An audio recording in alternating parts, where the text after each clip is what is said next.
अस्सलाम वालेकुम, मैं हूं रज़ा मीकन। आप देख रहे हैं IRK न्यूज़। आइए जानते हैं आज की कुछ ताज़ा अपडेट सदीक जान साहब से। हुकूमत के लिए तो इश्यूज़ बहुत ज़्यादा हैं। हुकूमत के लिए इशू पीटीआई की बाहर लीडरशिप नहीं है। हुकूमत के लिए इशू एक इमरान खान है जो डटा हुआ है, पीछे हटने को तैयार नहीं है, और अवाम पाकिस्तान है जो डटे हुए हैं, जो इस हुकूमत को मानने को तैयार नहीं है। दूसरा, हुकूमत के लिए जो इशू है वो ओवरसीज़ पाकिस्तानी है, जिस तरह से वो लगे हुए हैं। तीसरा, हुकूमत के लिए इशू जो सबसे बड़ा होना चाहिए, पहले नंबर पर होना चाहिए, वो है दहशत गर्दी के जो हालात हैं, सूरत हाल हैं, जो बलूचिस्तान में हालात हैं, जो KPK में हालात हैं, वो हैं। लेकिन इस हद तक आपकी बात ठीक है कि कुछ चीज़ों को हुकूमत ने बड़े ज़बरदस्त तरीके से, हुकूमत और उसके इदारों ने नॉर्मलाइज कर लिया है। मसलन एक परसेप्शन बन गई है कि इमरान खान की रिहाई आसान नहीं है, और PTI वाले बड़े आराम से आके कह देते हैं कि खान साहब लंबा जेल में रहने के लिए तैयार हैं, वो मुतमईन है। मतलब वो लोगों को बाहर आकर बता रहे हैं कि इमरान खान मुतमईन है, लंबा से जेल में बैठने के लिए तैयार है, इसलिए तुम टेंशन ना लो, हम अगर कुछ नहीं कर रहे तो तुम लोग टेंशन ना लो। PTI के वर्कर्स को वही मैसेज दे रहे हैं। दूसरा यह है कि लोगों के अंदर ना, पाकिस्तान के अंदर लोगों के अंदर है कि मायूसी बहुत ज़्यादा आ गई है। मायूसी ये आ गई है कि इदारों ने हर चीज़ को कंट्रोल कर लिया, अदालतों को भी कंट्रोल कर लिया है, मीडिया को भी कंट्रोल कर लिया है, सोशल मीडिया के ऊपर भी चीज़ें इस तरह की हैं, तो अब चीज़ें ऐसे चलेंगी, यानी नॉर्मलाइज कर दिया ना, तो उस वजह से मायूसी बहुत ज़्यादा बढ़ गई है। और तीसरा ज़ाहिर है सोशल मीडिया पे, एक तो हमने पिछली वीडियो में डिस्कस किया कि जब इमरान खान का बयान आता है तो हलचल होती है, खान साहब का बयान ना आए तो उतनी एक्टिविटी नहीं होती, तो वो भी अब नहीं आ रहा, तो वो भी एक चीज़ है। फिर PTI के पास इमरान खान की रिहाई के लिए कोई प्लान नज़र नहीं आता। जिस तरह से मैंने लास्ट वीडियो में कहा था कि अगर कोई प्लान है तो वो खुफिया है, अभी तक किसी के सामने नहीं है। कोई प्लान PTI की बाहर लीडरशिप के पास खान की रिहाई के लिए नज़र हमें नहीं आता। फिर PTI ने एक PTI के से जो हमदर्दी रखने वाले ओवरसीज़ पाकिस्तानी अमेरिका के अंदर, उन्होंने एक परसेप्शन ये बना दी थी कि अमेरिका से एक सख्त पैगाम आएगा, जो कि नहीं आया, बल्कि उसके अपोजिट हमने देखा कि ट्रंप ने जो है वो शुक्रिया अदा किया पाकिस्तान का, जिस पे ज़ाहिर है मुख्तलिफ एनालिसिस अब आपके सामने है, जिसमें कहा जा रहा है एक तो कि ट्रंप ने उसको ज़्यादा अपनी विक्ट्री बनाकर पेश किया, इतना मामला था या नहीं था। और दूसरा ये भी एक बहुत से एनालिस्ट कह रहे हैं कि इसका ख़ास तौर पे मैं हवाला देना चाहूँगा कि शाहजेब खानज़ादा के प्रोग्राम में professor Hasan Abbas, National Defense University Washington के प्रोफेसर हैं, उन्होंने अपना एनालिसिस दिया कि पाकिस्तान के अंदर उस वक्त दहशतगर्दी बहुत अरूज पे चली जाती है जब पाकिस्तान के अंदर ये परसेप्शन चली जाती है दहशतगर्दों को कि पाकिस्तान और अमेरिका एक साथ हो गए हैं, करीब आ गए हैं, तो दहशतगर्दी ऊपर चली जाती है। और पहले ही आपने वो रिपोर्ट्स देखी होंगी कि दहशतगर्दी जो हालात हैं।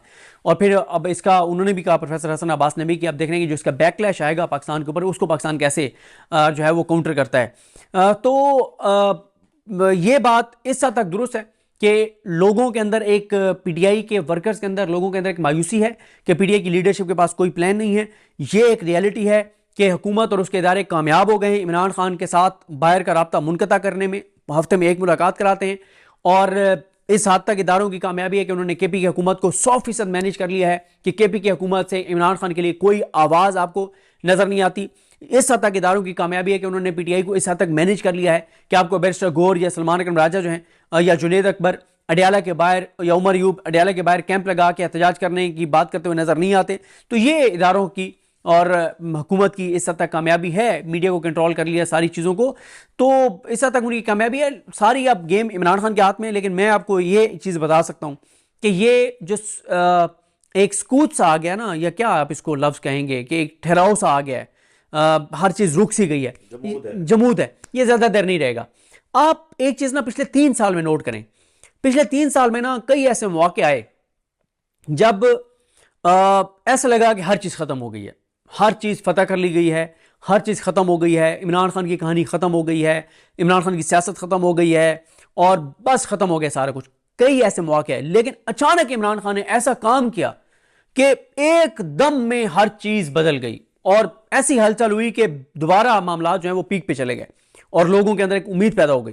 तो इमरान खान, इस वक्त आप देखें ना कि इमरान खान बैठे हैं जेल में, 24 घंटे उनके पास। मैं कभी कभी कहता हूं कि आपके पास मोबाइल ना हो ना, तो आपको पता चलता है कि 24 घंटे कितने होते हैं, और जाहिर है वो तो कैद तन्हाई में इमरान खान, और कैद तन्हाई में आप हों तो फिर और ज़्यादा आपको पता चलता है कि 24 घंटे कितने होते हैं, बड़ा मुश्किल टाइम गुजरता है।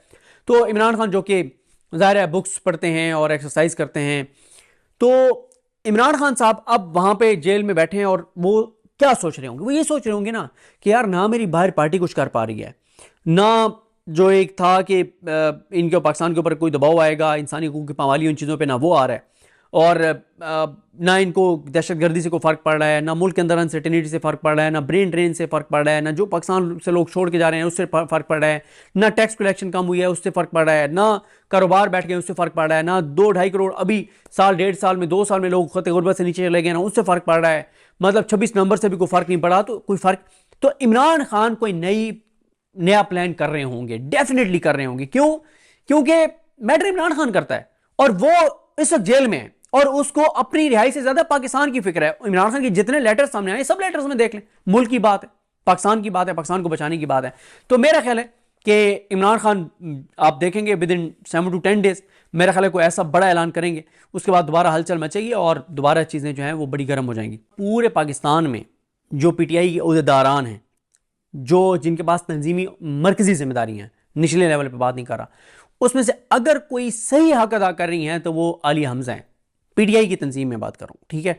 वरना आप अगर अपोजिशन अलायंस वाली चीज़ों की बात करेंगे तो वहाँ पे जाहिर है असद कैसर साहब, अखुंज़ादा हुसैन साहब बहुत अच्छा काम कर रहे हैं और बहुत सी जगहों पे बहुत से लोग हैं, लेकिन मरकजी सतह पे बात कर रहा हूँ। चलें पंजाब की कंपैरिजन कर लेते हैं ना। आप मियां असलम इकबाल साहब, हमाद अजहर साहब और अली हमज़ा और जो इधर पिंडी वाली साइड की जो तंजीम है, इन सारों कंपैरिजन कर लें तो आपको अली हमज़ा ही मेन नज़र आती और वो हर जगह पे पहुंच रही हैं और 24 घंटे वो आपको एक्टिव नज़र आती हैं। एक्टिविटी उन्होंने पूरे पंजाब में एक्टिविटी जनरेट की है। लेकिन मसला ये है कि वो अकेली लगी हुई हैं।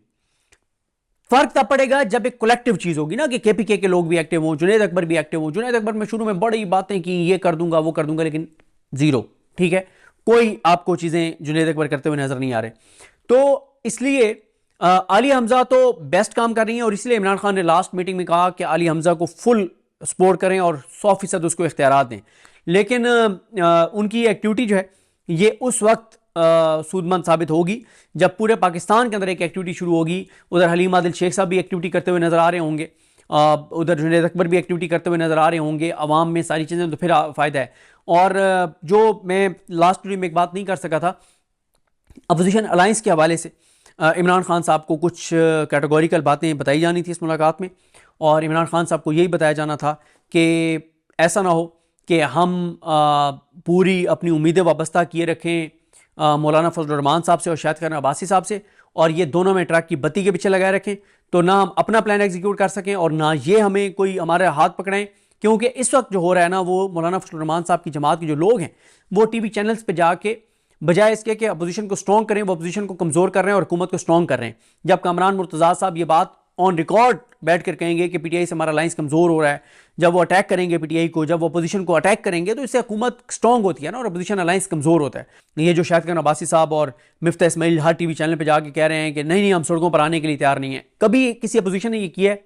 भाई अपोजिशन तो डराती है हुकूमत को कि हम सोच रहे हैं भाई ना भी आना हो तो TV पे आप जाके डराते हैं कि ऐसे की तैसे आ रहे हैं, इनको नहीं छोड़ेंगे।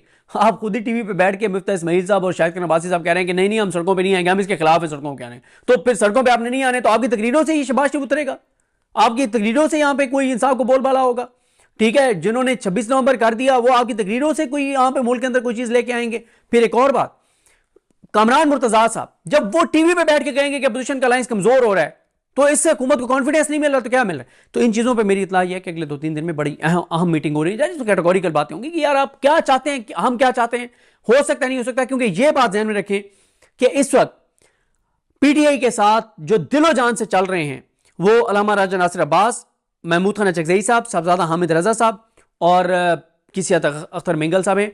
ये दोनों इस वक्त डाउटफुल हैं, JUAFB और शाहिद खान अब्बासी साहब वगैरह भी, कि ये चाहते क्या हैं। क्योंकि देखें ना कि मारंग बलोच को दावत दी गई, वो तो इसलिए नहीं है कि वो अरेस्ट हो जाती, लेकिन शाहिद खान अब्बासी साहब कहते हैं कि हमने दावत ही नहीं दी। तो ये फिर जाहिर है हर एक बोझ नहीं उठा सकता। तो नाजरीन, ये थी आज की ताज़ा अपडेट्स जो आपने जानी सदीक जान की ज़बानी। इसी के साथ अपने मेज़बान रज़ा मेकिन को इजाज़त दीजिए। अल्लाह हाफिज़।